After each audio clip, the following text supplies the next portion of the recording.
बिस्मिल्लाहिर्रहमानिर्रहीम। अस्सलाम वालेकुम। आप देख रहे हैं चैनल 51 और मैं हूं अतीक खालिद धनियाल। सबसे पहले आपको बताएं कि national electric power regulatory authority यानी कि नेपरा ने बिजली की कीमत अप्रैल के माहाना फ्यूल चार्जेस एडजस्टमेंट की मद में ₹3.99 फ़ी यूनिट इजाफे की मंजूरी दे दी है। सेंट्रल पावर परचेजिंग एजेंसी यानी कि CPPA ने ₹4.05 फ़ी यूनिट इजाफे की दरख्वास्त की थी। नेपरा के मुताबिक अथॉरिटी ने 31 मई 2022 को FCA पर अवामी समाअत की थी। इससे कबल मार्च का FCA सार्फिन से ₹2.86 चार्ज किया गया था, जो कि सिर्फ एक महीने के लिए था। अप्रैल का FCA मार्च की निस्बत ₹1.13 जून में ज़्यादा चार्ज किया जाएगा, जिसका इत्तलाक सिर्फ जून के महीने के बिलों पर होगा और इसका इत्तलाक डिस्कोज के तमाम सार्फिन मा सिवाय लाइफ लाइन सार्फिन पर होगा।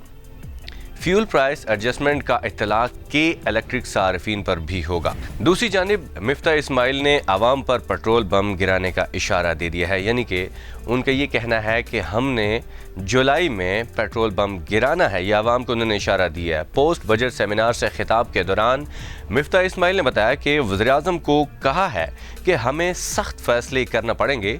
पेट्रोल की कीमत बढ़ाने पर वज़ीर-ए-आज़म शहबाज शरीफ ने सख्त नाराज़गी का इजहार किया है। ये कहना है मिफ्ता इस्माइल का, यानी कि उन्होंने ये कहा कि हमने वज़ीर-ए-आज़म को पेट्रोल के हवाले से और बाकी जो सख्त फैसले हैं उनके हवाले से कहा, लेकिन शहबाज शरीफ साहब ने नाराज़गी का इजहार किया कि ऐसा नहीं करना। लेकिन उन्होंने कहा कि मेरी तरफ से समरी जाती है और वज़रा मुझे कोसते हैं। ये मिफ्ता इस्माइल साहब कहते हैं अगर हमने सख्त फैसले नहीं किए तो तबाही होगी। इसके अलावा मिफ्ता इस्माइल ने गैस की कीमत बढ़ाने का इशारा देते हुए कहा कि गैस के महकमे में भी खसारे का सामना है, यानी कि पेट्रोल तो महंगा हो गई होगा, साथ गैस भी महंगी हुई है। तो आप समझ सकते हैं कि पेट्रोल गैस महंगा होगा तो साथ उसकी जो खाने पीने की अशिया हैं, अशे खुरानोश, ये भी जो हैं ये महंगी हो सकती हैं और होंगी, क्योंकि ये ज़ाहिर सी बात है पेट्रोल जो है अगर जब भी ₹1 भी महंगा होता है तो काफ़ी चीज़ें महंगी हो जाती है। गैस का सर्कुलर डेट जो है 1500 अरब रुपए का हो गया है। गैस में अभी थोड़ी सी गुंजाइश है। 4000 की गैस लेकर 500 रुपये की तो नहीं दे सकते, यानी कि कहते हैं जी हम जो है ये गैस जो हम दे रहे हैं 4000 की अगर ख़रीदते हैं तो 500 रुपये की तो नहीं बेच सकते ना, क्योंकि ये कहते हैं कि बिल जो आते हैं वो बहुत थोड़े आते हैं। 70% घरेलू सार्फिन को 500 के करीब बिल आता है। उन्होंने कहा कि पेट्रोल पर 19 रुपये और डीज़ल पर 53 रुपये की सब्सिडी दे रहे हैं। श्रीलंका में बहुत सब्सिडीज दी गई और वो दिवालिया हो गया। आज वो महंगा पेट्रोल और डीजल खरीद रहे हैं और दवाई वहाँ सर्कुलर नहीं है। वो कहते हैं कि दवाई वहाँ मिल नहीं रही और हालात वहाँ पे मज़ीद महंगे होते जा रहे हैं, हालात ख़राब होते जा रहे हैं, जिसकी वजह से पेट्रोल वहाँ पे नहीं है तो काफ़ी चीज़ें जो हैं वो महंगी मिल रही। पेट्रोल महंगा है, यानी दिवालिया होने के करीब है, उनका ये कहना था। इंटरनेशनल कीमत साल से $50 से ज़ायद नहीं थी। अब कोयला की इंटरनेशनल कीमत $300 से ज़ायद है। अगर जुलाई तक पेट्रोल और डीज़ल पर सब्सिडी ख़त्म न की तो मुल्क दिवालिया हो जाएगा।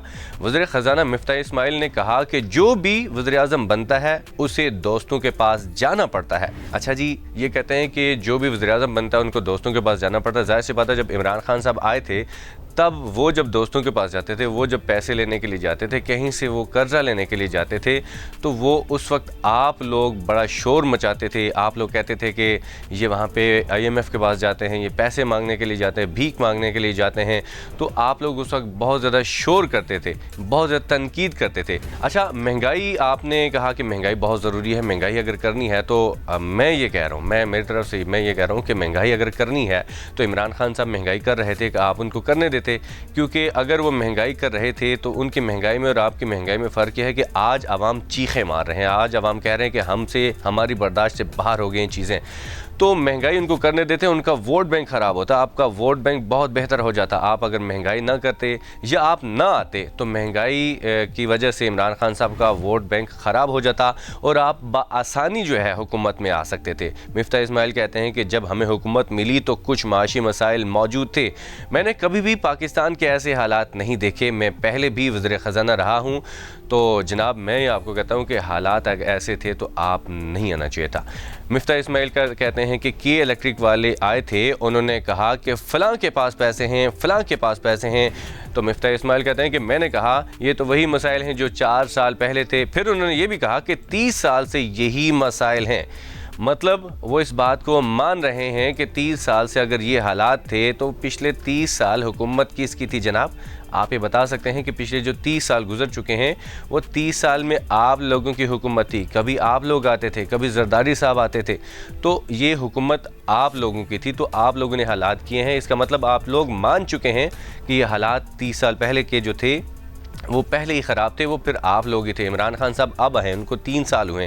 कहते हैं जो 4 साल पहले गर्दशी कर्जा 503 अरब रुपए का था वो आज 2500 अरब है।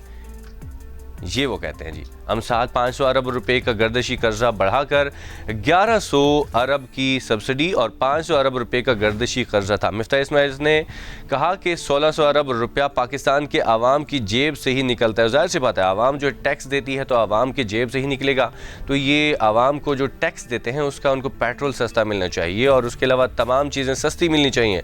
आवाम को सब्सिडी दी जानी चाहिए। तो आप लोग सब्सिडी नहीं दे रहे, आप लोग महंगाई कर रहे हैं। पेट्रोल महंगा है, अगर इंटरनेशनली महंगा है तो आज आवाम जो है, पहली बार आवाम खुद ये कह रही है कि पेट्रोल महंगा होगा।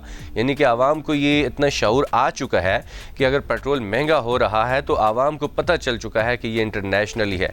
तो आप लोगों से ये रिक्वेस्ट है कि अगर आप लोग आए थे, महंगाई का बयानिया लेके आए थे, तो उस महंगाई को कंट्रोल करें। अदरवाइज़ आने वाले इलेक्शन में आपको बुरी तरह शिकस्त होनी है। आवाम ने आपको मुस्तरद कर देना है। आज के लिए इतनी ही, अगली वीडियो में हाजिर होंगे। अल्लाह हाफिज़।